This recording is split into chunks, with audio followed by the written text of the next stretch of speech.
Halo semua, perkenalkan nama saya Sabrina Zatalini dan di sini saya ditemani oleh salah satu narasumber ya. Narasumber yang akan menemani kita untuk podcast hari ini.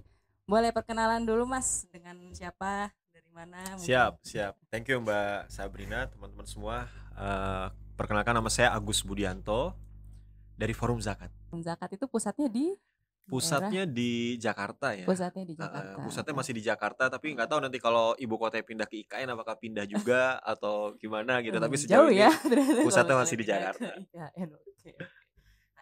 Berarti untuk aktivitas saat ini masih di seputar pos aja gitu ya? Ya, masih di Forum Zakat. Hmm. Jadi untuk mengambil aktivitas lain yang side activity gitu ya agak Mm-mm. berat karena memang yang Oh, diurusin di FOS juga luar biasa, oh Mbak. luar biasa. Emang di bagian pos ini di bagian apa ya? Kalau Jadi, di pos sendiri? mungkin kalau Mbak Sabrina sudah tahu ya, jadi FOS ini kan dia perkumpulan lembaga-lembaga zakat se-Indonesia. Hmm. Jadi dia, tidak sama dengan YouCare gitu ya Oh, sebagai oke. lembaga zakat. Kalau lembaga zakat kan menghimpun, kemudian mengelolanya, terus Hmm. menyalurkan. Tapi Hmm. kalau FOS itu tidak.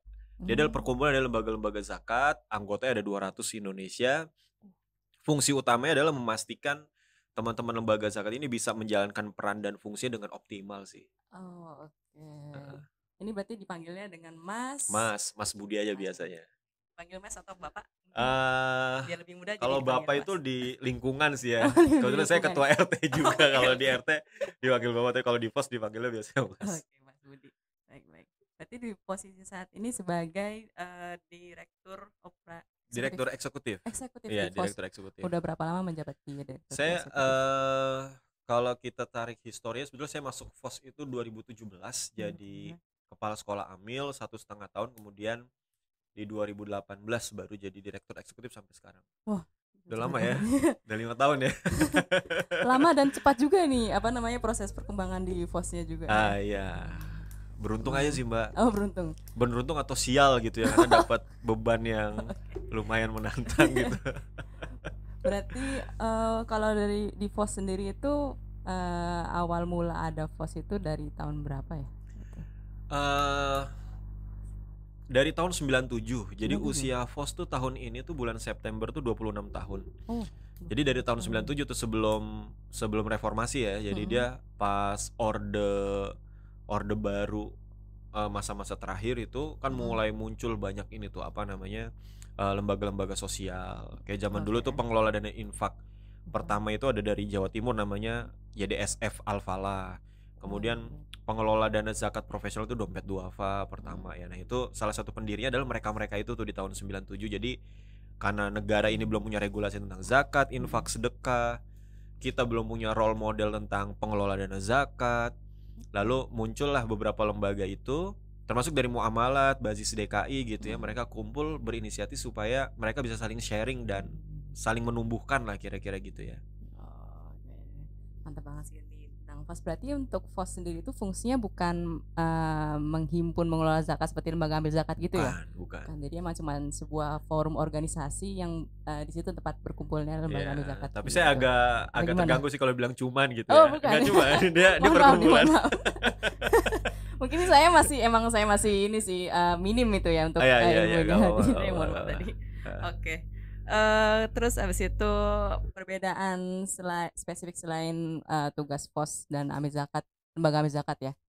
Selain dari segi menghimpun dananya dan sebagainya, pos ini ngapain lagi sih Gini, jadi tugasnya? untuk bisa apa namanya mengoptimalkan perannya lembaga-lembaga zakat itu, yang pertama harus kita pastikan tentu kompetensi amil-amilnya. Nah, ini adalah peran Oke. pertama FOS, memastikan kompetensi amil zakat seluruh Indonesia itu baik. Jadi dia bisa tumbuh, bisa menjadi amil yang profesional lah, kira-kira kan begitu ya. Karena Mm-mm. kan yang namanya lembaga zakat kayak YouCare ini kan, kalau basisnya bukan kepercayaan publik kan dia nggak mungkin jalan. Sementara kepercayaan Mm. publik itu diraih dari hasil kerja yang matang, yang Mm. bagus, yang profesional. Nah, hasil kerja yang profesional itu adalah berasal dari amil-amil zakat individu yang juga kompeten dan profesional. Itu yang pertama. Yang kedua, kita memastikan iklim regulasi di Indonesia yang berkaitan dengan zakat itu juga kondusif, Mbak, supaya teman-teman di Mm. lapangan ini kan perizinannya Mm. aman, ada payung regulasinya sehingga dia kalau melaksanakan kegiatan itu ya tidak melanggar hukum dan segala Mm. macamnya. Kemudian yang ketiga tentu kita mendorong kolaborasi antar lembaga zakat atau dengan negara atau pihak-pihak lainnya. Berarti emang tugas dari FOS itu cukup banyak ya ternyata, Banyak, banyak Mbak. banget ya, Banyak, Mbak. nggak terbatas dari namanya doang FOS itu Forum Iya, Zakat, ternyata heeh, lebih luas lagi. iya. Oke. Dari di FOS sendiri ini kalau boleh tahu usia ya, misalnya untuk bekerja di FOS ini sendiri, rentang usianya berapa sih kira-kira? Jadi gini, kalau FOS itu kan dia per 3 tahun itu kita ada Munas. Munas itu Oke. memilih ketua umum. Ketua umum itu nanti membentuk pengurus. Nah, ketua umum dan pengurus ini jajarannya itu biasanya adalah CEO-nya lembaga zakat. Gitu ya.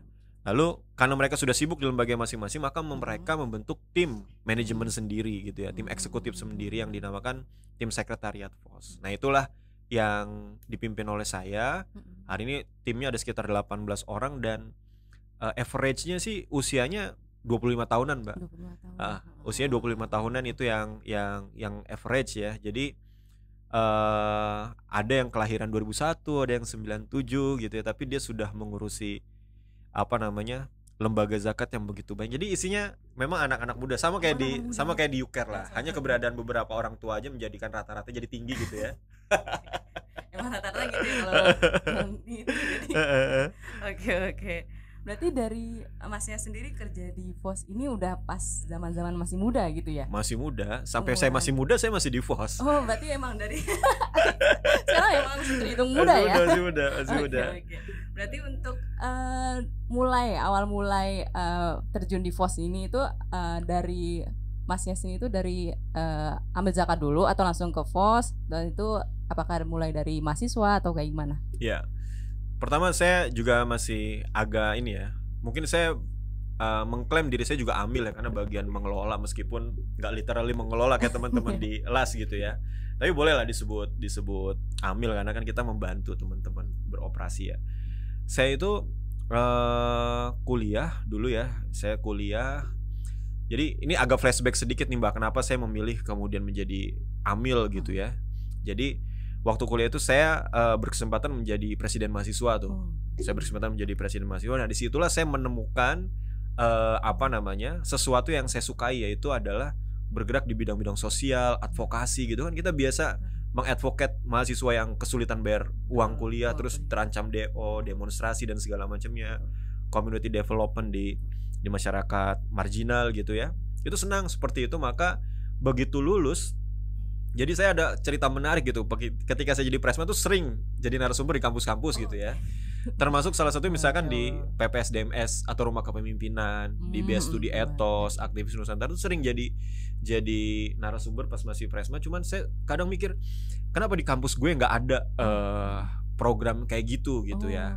Program kayak gitu. Nah, pada satu ketika akhirnya kita menggagas teman-teman seangkatan yang lulus pada saat itu tuh, udah kita bikin sendiri aja gitu. Akhirnya kita bikin sendiri. Nah, setelah lulus itu kita bikin yayasan sendiri. Nah, itu kira-kira yayasan itu punya 2 asrama, yang satu asrama tuh 10 laki-laki, 10 mahasiswa perempuan, mahasiswi gitu ya, perempuan.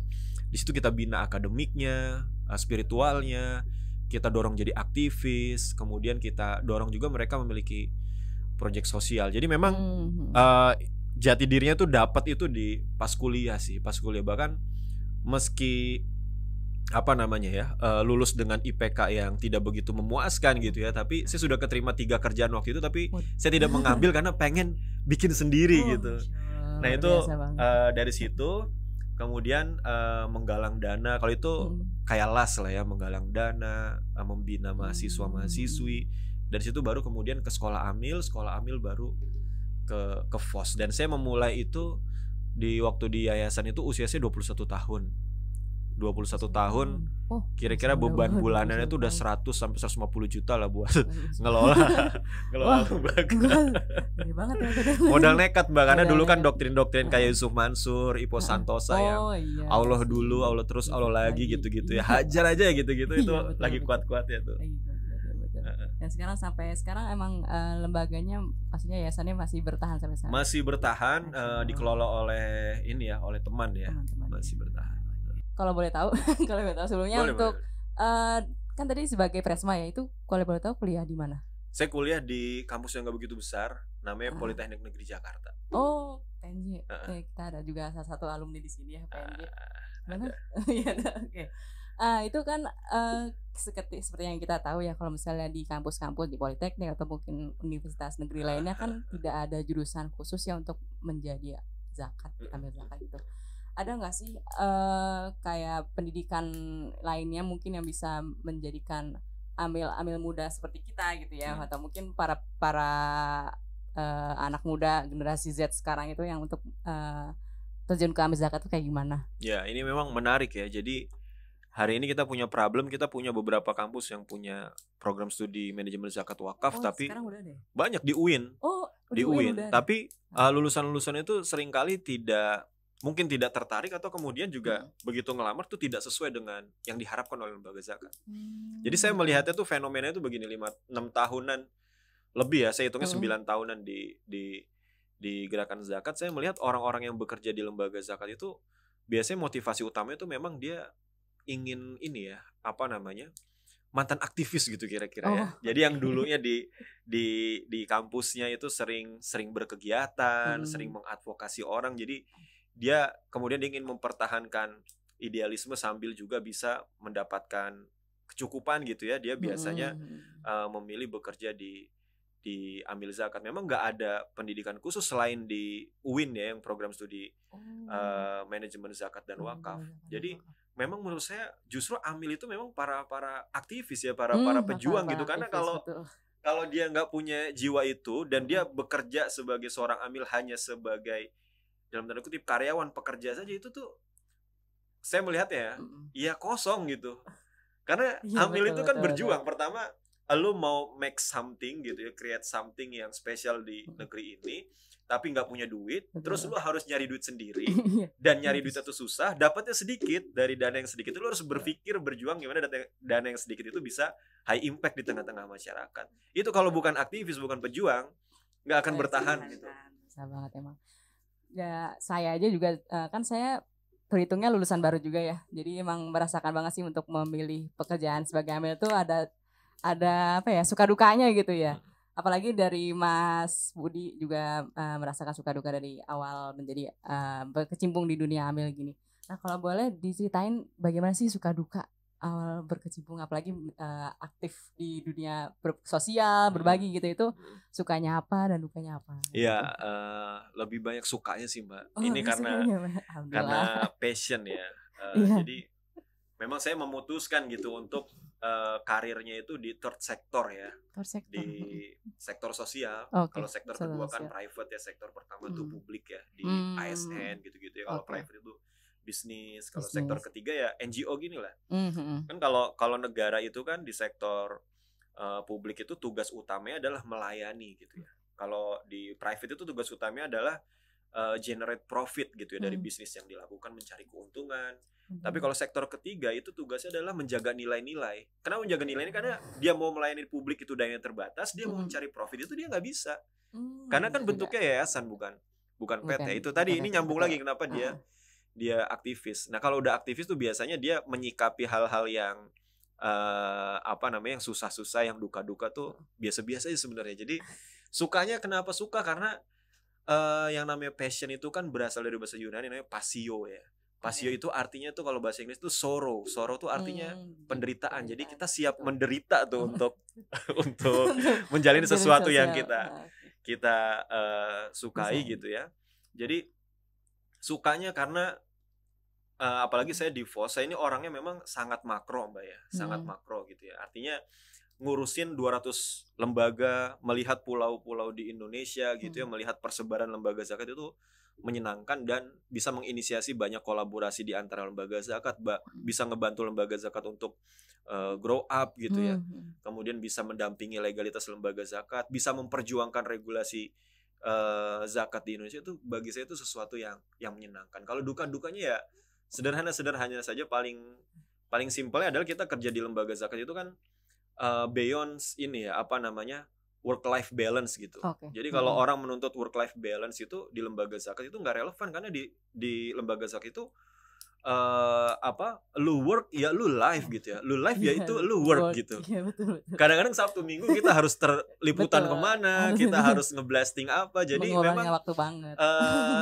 Jadi kita satuin aja tuh antara work sama life, justru menyenangkan ya. Paling kalau dianggap duka tuh waktu bersama keluarga itu jadi lebih sedikit gitu ya. Tapi alhamdulillah keluarga ini sih mendukung ya, terkondisikan lah. Itu paling duka-dukanya itu saja sih, Pak. Iya sih, emang bener banget, paling kerasa pas zaman-zaman bulan Ramadan paling ya. Oh itu dia kan. Itu nyampe kita mengorbankan waktu bersama keluarga di Idul Fitri itu kita mepet-mepet buat pulang kampung kayak itu gitu. Dia, tapi paling kalau sukanya itu misalnya kita menjadi bertemu dengan donatur terus kita didoain gitu ya, padahal kita cuman memfasilitasi kita menjalankan tugas kita untuk menjadi amil yang lebih baik gitu kan, dan ternyata kita mendapatkan doa secara cuma-cuma dari mereka itu, masya Allah banget. Betul. Bahkan saya yang bukan amil pun kemarin seringkali di Ramadan itu saya suka standby sampai jam 3 pagi gitu kan. Karena kadang orang transaksi zakat fitrah itu kan di ujung-ujung kadang ada yang lupa gitu ya. Pasti di Yuker juga ngalamin gitu ya. Kadang ini ada dana segini nih, nyalurinnya kemana, kadang-kadang saya karena saya jaringan cukup banyak gitu ya. Mas, bisa nggak salurin segini gitu? Oh bisa, nanti salurin ke sini. Yang penting laporannya aman ya. Itu saya yang bukan amil gitu ya. Tapi bagaimana teman-teman yang diambil kayak lembaga-lembaga lain ya, kadang takbiran masih di kantor kan, closing, bahkan besok paginya sholat idnya tuh ngantuk-ngantuk gitu kan. Bahkan ada yang nggak mudik gitu, apalagi orang-orang penghimpunan kan. Udah harus ngitungin duit kali ya sampai akhir kan. Karena kalau dia nggak dihitung tepat, penyalurannya berantakan kan, itu zakat fitrah harus disalurkan. Ya, kalau nggak disalurkan kita juga masalah di kitanya kan. Berarti sejauh Mas Budi di forum zakat ini, apa sih tantangan yang sering dihadapi gitu selama di sini? Tantangan ya. Ini karena saya waktu jadi direktur eksekutif itu usia itu 25 tahun ya. 25 atau 26 ya? 25 jalan 26 lah. Itu mendapatkan satu amanah tapi dalam kondisi kompetensi dan pengetahuan dan skill itu belum cukup mumpuni lah. Jadi tantangan pertama pada saat itu adalah, pertama dari sisi kompetensi saya harus cepat mengejar gitu ya, harus cepat mengejar. Kemudian yang kedua dari sisi memposisikan diri, karena saya kan usia masih muda banget nih, bergaul dengan Pak Anwar yang senior, yang hampir kakek-kakek gitu ya. Kemudian yang lain gitu yang senior banget gitu ya. Itu kan memposisikan diri anak 25 tahun kemudian bergaul dengan mereka, modal label kedewasaan kita apa sih? Karena udah nikah aja gitu kira-kira gitu ya. Karena udah nikah aja. Jadi tapi alhamdulillah di situ itu tantangan kedua, alhamdulillah masih bisa menyesuaikan, beradaptasi gitu ya. Kemudian tantangan berikutnya ya kadang-kadang mengelola tim gitu ya. Biasa namanya mengelola orang, biasanya orang kan macam-macam. Kan tugas pemimpin tuh apa sih? Cuma 2 aja, mengambil keputusan sama mengelola konflik gitu ya. Konflik di antara tim dan segala macamnya itu menjadi tantangan, tapi ya itu bagian yang harus dihadapi sih. Itu tiga tantangan utama sih. Itu sih Mbak. Tantangan luar biasa banget ya. Cukup ini ya, mendewasakan, menjadi kita lebih dewasa lagi. Iya kan, tergantung kita menempatkan sesuatu itu sebagai beban atau sebagai anugerah yang bisa mendewasakan kita kan. Kalau beban itu kita pengennya, misalnya ini beban nih berat, kita pengennya segera dilimpahin ke yang lain gitu. Tapi kalau kita mencintai ini kan kita merawatnya, menyikapinya dia dengan baik gitu ya. Sampai mendalami gimana sih cara mengelolanya gitu. Kalau kata anak zaman sekarang mah semua soal mindset gitu. Semua tergantung mindset gitu. Oke, terus gimana ya? Orang yang cocok untuk menjadi amil muda itu seperti apa kayak gitu menurut Mas? Mungkin dari sikapnya atau mungkin dari skill yang harus dimiliki itu seperti apa? Iya. Ini jawaban versi saya aja ya. Karena orang yang cocok jadi amil muda tentu dia pertama tuh yang memiliki kemauan Mbak untuk terjun di third sector ya, di lembaga zakat. Saya memahami nih, mungkin juga amil-amil di Yuker tuh masuk, dan beberapa amil di lembaga lain itu masuk ke amil tuh memang banyak jalan ya. Ada yang memang dia mau, ada yang memang dia sudah tidak ada lagi dia kesini, ada lagi yang memang dia disuruh gitu ya untuk kesini ya, macam-macam itu. Tapi kira-kira dia harus, saya ganti ya, yang pertama tuh dia harus bisa mencintai amilnya, apapun jalan dia masuk ke sini ya dia harus bisa mencintai pekerjaan. Karena tanpa ada perasaan dan kesadaran itu Hmm, nggak akan keluar semua betul. semua potensi dalam dalam diri, semua akan hambar gitu ya, nggak maksimal gitu. Itu Hmm, syarat hmm, satu, hmm. dia harus mau dan mencintai dan penuh kesadaran menjalani dirinya sebagai seorang amil. Sama yang lainnya misalkan ya dia harus agile, Mbak. Oh, Kalau iya. amil agile tuh bahasanya apa ya, gesit lah ya, Gesit, gesit, betul. fleksibel gitu ya, Gesit, karena fleksibel. ya namanya amil gitu kan. Mbak juga tahu kadang tugas gue tadinya ini tapi ngerjain Iya, ini kan tiba-tiba dipanggil. seringkali di lembaga zakat kan bekerja dengan model squad ya. Misalnya ada orang fundraising, tahu-tahu masuk Hmm, squad kurban, squad Ramadan, di squad Ramadan dia jadi program gitu, dan segala macamnya, dia jadi sekretaris. Nah yang gitu-gitu kalau dia nggak punya sifat agility itu dia akan mental gitu ya, hmm, hmm, akan hmm. menggerutu terus gitu ya. Nah Betul. itu tadi kemauan, kesadaan, kecintaan, terus agility, sama yang berikutnya adalah ini ya, apa namanya, komitmen untuk berjuang sih Mbak, itu Mbak. Jadi Bener justru banget. menurut saya amil muda itu ya amil yang sangat ideal dan potensial hari Sangat ini, karena potensial sekali. Bener. di milenial gitu ya, dia tuh kita kan golongan orang-orang yang mengesampingkan resiko lah Iya. gitu ya, mengesampingkan resiko itu, coba dulu aja. Nah Coba aja, itu coba aja. di amil itu cocok banget karena apa namanya, kita bisa create banyak banyak hal sebagai amil zakat gitu ya. Dan saya pikir di banyak lembaga amil zakat tuh apa namanya, demokratisasi gagasan itu juga berjalan gitu ya. Jadi gagasan-gagasan tim di level bawah itu didengarkan gitu ya. Bahkan ada teori ini kan, kreatif minority gitu ya, orang-orang yang kadang nggak pernah ngomong gitu, tapi kalau Mhm. kita buka tuh sebetulnya punya gagasan yang bagus. Itu cocok banget di amil muda sih. Waduh, emang berarti, seperti ya anak-anak muda juga kan sekarang kan pasti modal nekat aja gitu ya buat eksplor Heeh, lebih lanjut kayak gitu. betul. Emang bener-bener kalau misalnya menjadi amil itu harus, berani menemukan hal-hal yang baru kayak gitu. Mm-mm. Oke, berarti untuk menjadi amil muda sendiri itu apakah perlu ilmu khusus atau, mungkin ada pendidikannya sendiri atau harus ikut UIN mungkin untuk menjadi amil atau seperti Enggak, apa? Nggak enggak, harus ya? enggak. Mmm, Karena secara organik itu kan nalurinya orang itu kan membantu orang gitu ya. mhm. Jadi boleh kita posisikan lembaga amil zakat atau amil itu hanyalah bentuk penginstitusionalan gerakan kebaikan aja sebenarnya. Betul. Sebenarnya kan secara organik kita lihat orang susah ya pasti kita mau bantu Bantu, kan. bener. Lihat orang kesedihan kita pengen menghibur dia, lihat Mhm. orang apa namanya, punya masalah kita pengen menolong gitu ya. Jadi secara naluri apa namanya, nggak ada, siapapun bisa bisa jadi amil. Kalau Betul. pendidikan khusus ada apa enggak? Saya pikir itu nanti gitu ya kalau Betul. udah jadi amil. Jadi jangan, yang penting tuh semangat ininya dulu ya, Oke. berbuat baiknya Semangat. dulu. Itu modal utama. Setelah masuk barulah teman-teman akan bertemu dengan realita bahwa kita punya banyak kekurangan, misalkan Heeh. fundraising yang nggak jago, program yang nggak jago, tata kelola yang nggak jago, ya belajar. Hari ini kan Betul. apa namanya, resources untuk kita belajar itu kan banyak ya, di YouTube banyak, atau kalau kalau FOS punya sekolah amil Indonesia, Betul. platformnya ada amilacademy.com, itu semua Mhm. semua apa namanya, pembelajaran-pembelajaran tentang amil zakat itu bisa diakses Mudah banget dengan diakses mudah sekarang. di situ. Betul. Dan itu kan pembelajaran, kalau pembelajaran ansih gitu ya di kelas. Mhm.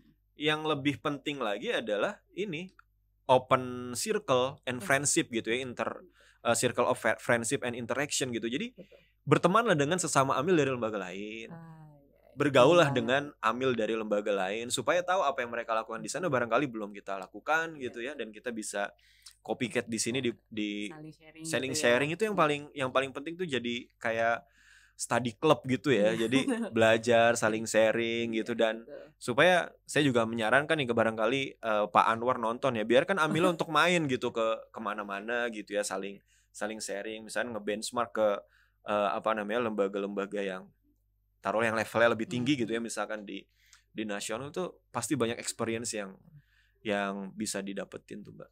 Berarti emang sebenarnya menjadi amil itu sebuah, profesi yang sebenarnya, sangat-sangat membawa berkah gitu ya. Insya Apalagi Allah. emang, sudah diatur di dalam Al-Quran juga dan Betul, Islam betul. juga kan. Nah, tapi emang, kendalanya saat ini mungkin ya, apalagi saya sebagai lulusan baru, menurut saya sih emang jarang banget ambil menjadi profesi yang sendiri, mungkin sebagai second choice aja kayak gitu. Hmm. Dan apalagi mungkin, dulu sebagai Mas Budi mungkin pernah merasakan kenapa sih kok Amil ini bisa mendapatkan donatur dan sebagainya, apalagi emang kita bukan sebuah organisasi yang profit gitu. Nah, gimana kan, dan sekarang Mas sudah berkeluarga ya. Nah, itu tanggapan keluarga mengenai Mas menjadi Amil itu kayak gimana sih gitu? Gimana ya? Emang ini tantangan ya. Jadi tadi saya nggak sebutin di tantangan. Jadi kalau sekarang itu jauh lebih enak, Mbak. Karena yang namanya Amil itu sejak 2017 ya, kita berhasil membuat sertifikasi Amil Zakat. Jadi ketika siapapun gitu ya, misalkan cowok-cowok gitu ya mau melamar gitu ya, kerjaan lo apa? Amil. Apa bukti ini ada sertifikat ya? Karena biasanya orang tua tuh tahu Amil adalah yang nikahin orang di KUA gitu kan, atau panitia zakat di masjid gitu ya. Itu Amil. Penghulu di KUA, Mbak, itu disebutnya Amil, Mbak. Disebutnya Coba Amil, Mbak ini deh, searching deh, itu disebutnya Amil itu. Jadi orang persepsi Amil tuh yang nikahin orang gitu. Emang disebutnya Amil, coba cek deh di daerah-daerah itu masih kayak gitu disebutnya Amil tuh, penghulu itu tuh. Nah, kalau sekarang udah ada sertifikasi tuh udah enak, dia kan jadi bukti ya, berlogo Garuda gitu ya. Nah, kalau dulu memang luar biasa, tadi nyinggung-nyinggung bagaimana saya mengkondisikan keluarga ya. Sebelum saya nikah saya juga kan mengkondisikan keluarga. Ini juga cerita yang sedih banget ya. Jadi zaman dulu itu saya itu kan berasal dari keluarga yang kurang mampu nih, Mbak, dulu nih. Jadi saya itu SD tuh ikut orang tua saya tuh dagang gorengan keliling pakai gerobak. Jadi bapak saya dorong, saya digendong-gendong sama ibu saya gitu ya. Jadi dengan modal seadanya bikin gerobak gorengan, dan di situ kadang-kala gorengan yang nggak habis dijual lagi, besokannya diangetin gitu ya. Kadang kalau nggak habis lagi dipakai makan, kita tinggal tambah nasi gitu ya. Itu sampai kayak gitu, dan kemudian sampai berkembang lah, dia punya pangkalan sendiri, sekarang punya martabak, punya warteg gitu ya. Intinya saya tuh hidup dari situ.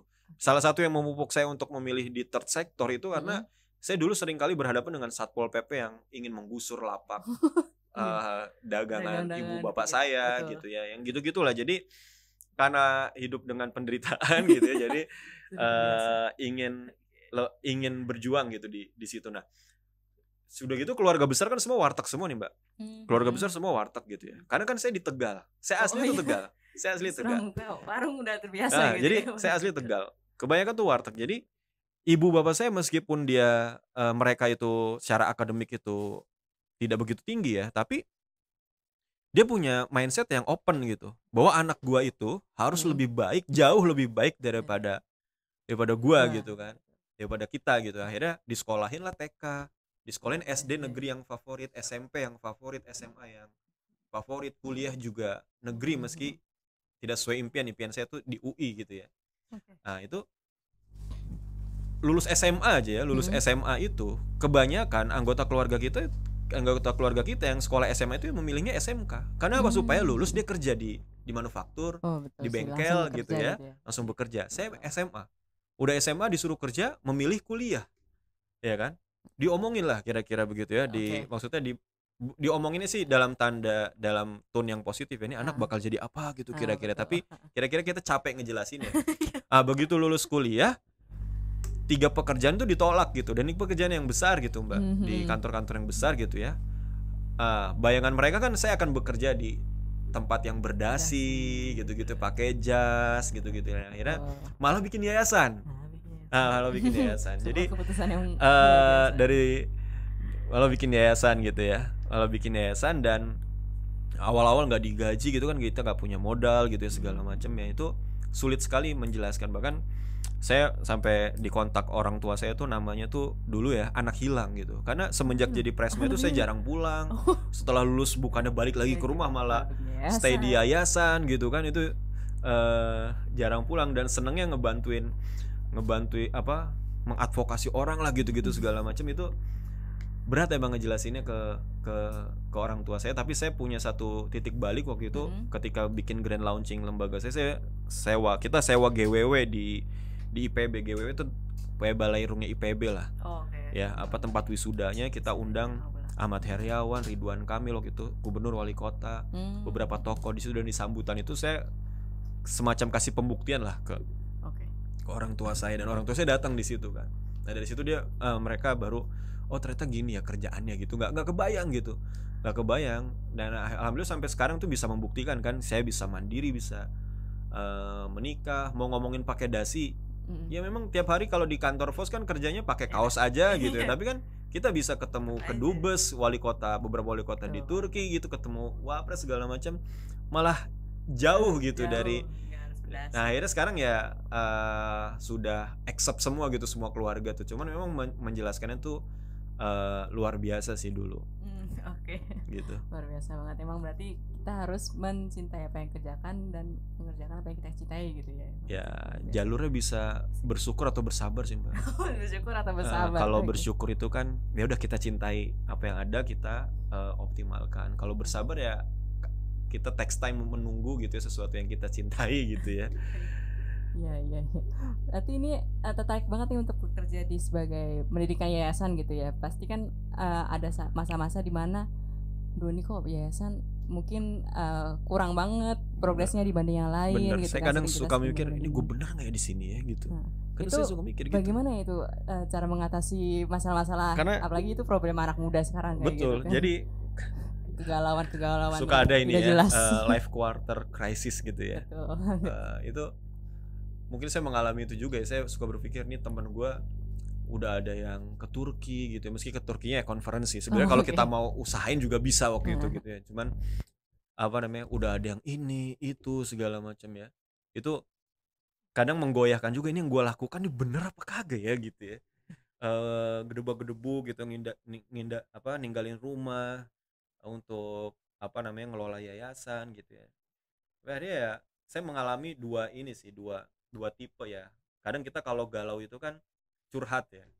Nah, kalau curhatnya ke orang yang dia berbeda sektor sama kita, biasanya nasihatnya tuh akan melencengkan kita dan mengarahkan kita untuk ke dia gitu. Ya karena dia sudah berhasil di situ gitu ya. Dia sudah berhasil di situ. Tapi ketika saya sharingnya tuh sama orang yang berada di sektor yang sama gitu ya, biasanya mereka akan menguatkan. Gitu ya, bahasa klise lah. Gue juga dulu gitu. Kita dulu lebih berat daripada itu gitu. Istilahnya gue penderitaannya lebih berat daripada lo gitu kan. Nah, intinya sih emang kita kalau dalam jalan yang panjang ini yang yang mungkin kita belum begitu yakin juga di sini, maka kita dalam sharing itu harus mencari orang yang sukses lebih dulu di bidang itu, maka dia akan menguatkan. Kayak saya punya teman, saya sharing sama orang yang mohon maaf ASN gitu ya. Ya dia akan ngarahin yang pasti-pasti aja gitu kan segala macamnya. Tapi kalau saya curhatnya sama misalkan Mas Bambang gitu ya, ketua FOS sekarang, saya juga dulu curhat ke dia. Ya ini jadi menguatkan gitu sih Mbak. Jadi jangan salah. Kita bergaul boleh siapa saja, tapi kalau meminta masukan, nasihat tuh harus dengan orang yang tepat gitu ya. Berarti untuk di yayasan itu harus memiliki keperasaan yang benar-benar kokoh gitu ya untuk dan untuk menguatkan ya sering ketemu sama orang yang tepat. Berarti untuk perubahan menjadi dari yayasan, dari bekerja di yayasan menjadi FOS ini, berarti emang tidak ada gejolak-gejolak yang mungkin ngapain saya bertujuan lagi di sebuah lembaga sosial lagi, mending saya bekerja di tempat yang lain gitu, atau mungkin ada. Saya nggak bisa ngebayangin saya kerja di bank gitu ya. Nggak bisa ngebayangin saya. Atau mungkin di perusahaan-perusahaan PT gitu. Iya, nggak bisa ngebayangin gitu ya. Di pabrik, di manufaktur, terus ya meski misalkan di manajerialnya gitu ya, strategisnya nggak kebayang. Jadi so far sampai hari ini saya masih memilih dan kuat gitu ya untuk mengembangkan, kalau dibilang karir gitu ya, ya di sini di Zakat. Berarti emang kan untuk progresnya menjadi Mas Budi yang saat ini tuh udah cukup panjang banget, dan perlu dibentuk oleh sikap-sikap dan mungkin kepribadian yang menjadikan saat ini kayak gitu ya. Baik, untuk kemudian mungkin bisa diberikan tips and trick untuk amil muda saat ini, apa sih modal utama yang harus dimiliki gitu? Itu tadi jawabannya kurang lebih sama lah. Yang pertama tadi ya, bekerjalah sebagai amil itu dengan penuh perasaan dan kesadaran gitu ya. Karena kalau lu nggak pakai perasaannya, nggak mengeluarkan kesadarannya sebagai seorang amil ya, Anda hanya tak ubahnya, mohon maaf ya, mesin gitu kira-kira ya, yang bekerja dari pagi sampai sore. Tapi cobalah dinikmatin dengan penuh kesadaran apa namanya, dan perasaan ya, apa namanya, berkarya, berkontribusi sebagai seorang amil. Jadi dan yang teman-teman perlu baca buku Grit ya, itu buku apa namanya, buku Grit itu bagus banget gitu ya. Ada kalau saya simulasikan dari buku itu tuh, ada tipikal amil yang kalau ditanya tuh ya, lu ngapain sih jadi seorang fundraiser di lembaga zakat, dia akan jawab, kalau orang yang level 1 itu dia jawabnya begini, ya gue mengajak orang berdonasi gitu ya. Tapi orang level 2 tuh dia akan menjawab apa namanya, gue mengajak orang berdonasi untuk memenuhi kebutuhan program dan lembaga gue gitu ya. Tapi orang level 3 tuh kan menjawab, gue sedang berkontribusi membangun peradaban zakat gitu ya kira-kira. Jadi target besarnya tuh harus tahu teman-teman semua. Jadi ini karena di lembaga zakat ya, barangkali itu saya suka ini ya, ngebaca-baca hadis-hadis gitu ya kadang-kadang. Kan apa namanya, peradaban itu kan dibagi atas beberapa ya. Pertama masa kenabian, kemudian masa apa namanya, khulafaur rasyidin gitu ya. Kemudian nanti raja-raja yang masih memegang Al-Quran dan Sunnah. Kemudian nanti raja-raja yang zolim. Nanti pada akhirnya umat Islam itu, kata Nabi Muhammad dan kata Allah, itu akan berjaya lagi di akhir ya, betul, di akhir zaman. Nah pertanyaannya hari ini, apakah kita galau untuk memikirkan kontribusi apa yang mau kita berikan untuk menyambut atau mendukung kejayaan itu kira-kira Mbak? Ini kita nggak ngomongin khilafah gitu-gitu, enggak ya? Karena kejayaan itu bentuknya bisa apa aja gitu.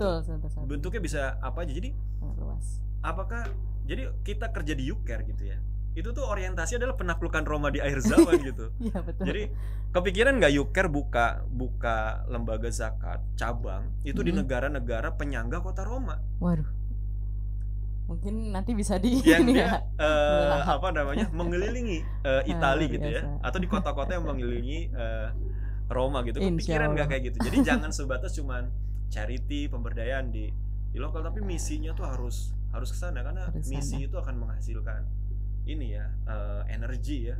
Nah energi itulah yang akan membantu kita untuk bisa tetap apa namanya, istiqomah, bukan istiqomah, semangat terus lah. Kalau istiqomah tuh kayaknya alim banget gitu ya. Itu luar biasa banget. Ini tuh tadi sudah disebutkan tips and triknya ya. Dan mungkin satu lagi terakhir untuk teman-teman amil muda yang saat ini sudah berkecimpung di dunia amil zakat, bisa dikasih dari Mas Budi ya, kata-kata semangat gitu. Apa ya kata-kata semangat? Mungkin atau pesan-pesan semangat gimana gitu untuk diambil biar bisa lebih lebih baik gitu ya untuk ininya. Iya, apa ya, dari tadi udah dikeluarin sebetulnya ya. Mungkin bisa lihat. Ya buat teman-teman amil zakat ya di seluruh Indonesia, wabil khusus yang masih muda-muda gitu ya. Sebenarnya hari ini kita amil muda itu, kadang amil tua juga merasa dia masih muda gitu ya. Tapi buat kita yang beneran muda itu, kita harus mengkapitalisasi itu, dan mengkapitalisasi adalah dengan pembuktian gitu. Saran saya buat teman-teman amil muda, saya ulangin lagi aja ya, menjadi amil yang memiliki visi itu penting banget tuh. Jadi mudah-mudahan di lembaga teman-teman tuh selalu ada penguatan visi, dan visi kita tuh tidak boleh yang selesai atau dibatasi di level dunia saja, tapi harus bagaimana kita berkontribusi yang itu akan memudahkan kita nanti di akhirat ya, kira-kira begitu. Kemudian yang kedua, seringlah berkumpul dengan para sesama amil muda. Bisa jadi ya, teman-teman jangan hidup sebagai katak dalam tempurung ya, tapi kumpullah dengan amil-amil zakat lain dari lembaga zakat yang lebih besar gitu ya, yang lebih besar untuk sharing ilmu. Kemudian yang ketiga, jangan terus apa namanya, jangan pernah berhenti untuk belajar. Dan belajar itu bisa dengan sesama amil, bisa juga referensi buku-buku tentang keamilan, atau juga referensi buku yang tidak ada hubungannya dengan amil. Itu untuk apa? Untuk melatih wawasan kita juga, dan bisa jadi ada yang bisa diadaptasikan juga di lembaga-lembaga kita. Nah saya yakin sih insya Allah masa depan gerakan zakat, Mbak, hari ini amil itu sebagian besar muda semua Mbak. Betul kan? Kayak kita ke UCAR ya, yang tua kan cuma 3 orang itu saja kan. Pak Dian, Pak Anwar, sama Bu Yulia gitu ya. Lainnya kan muda gitu ya. Masih muda. Lainnya kemudian saya mewakili pesan-pesan kru yang ada di sini gitu ya. Nah, itu sebagian besarnya muda. Jadi ya sebagian kita yang akan meneruskan. Kalau dulu tuh ya Amil senior gitu ya. Jadi kemajuan gerakan zakat tuh ya memang ada di tangan kita, sehingga kalau kita bekerja di sini sekedar bekerja, nggak ada visinya ke depan, nggak memaknai secara dalam kita nih lagi ngapain di sini ya, bukan sekedar kerja nyari duit gitu ya. Aduh, itu sangat sederhana banget tuh. Jadi itu didalemin tuh supaya teman-teman punya bisa memaknai lah sebagai Amil itu seperti apa. Jadi posisikan Amil itu sebagai aktor peradaban, Mbak. Kenapa demikian? Karena Allah tuh dinyebutin kan, Amil itu sebagai salah satu dari 8 asnaf. Kenapa dimasukkan asnaf? Karena Allah memberikan mandat peradaban kepada Amil. Kalau dia nggak disupport oleh dana zakatnya itu sendiri, maka nggak ada yang menggerakkan kemajuan peradaban ini. Setuju banget. Jadi bukan karyawan. Nah itu dia makanya untuk Amil-Amil muda saat ini. Untuk ini mungkin udah sesi terakhir ya. Terima kasih untuk Mas Budi yang sudah menyampaikan banyak-banyak insight ya dan pengetahuan. Dan untuk pesan-pesannya tadi diingat bahwa untuk Amil muda intinya ada 3, yaitu sesuai dengan visi misi yang dimana kita harus sesuai dengan yang ada di Al-Quran ya, bahwa kita sebagai Amil menjadi termasuk dalam 8 asnaf seperti itu. Dan juga sering-sering banyak berkumpul khususnya dengan lembaga teman-teman yang senasib gitu ya, maksudnya bukan sama-sama seperjuangan maaf, seperjuangan, yaitu di lembaga zakat juga, dan juga salah satunya memperbanyak ilmu gitu ya, memperdalam ilmu. Oke, terima kasih Mas Budi atas waktunya hari ini. Semoga menjadi ladang amal jariah untuk kita semua. Amin. Sukses terus buat Mbak Sabrina dan buat YouCare ya. Amin.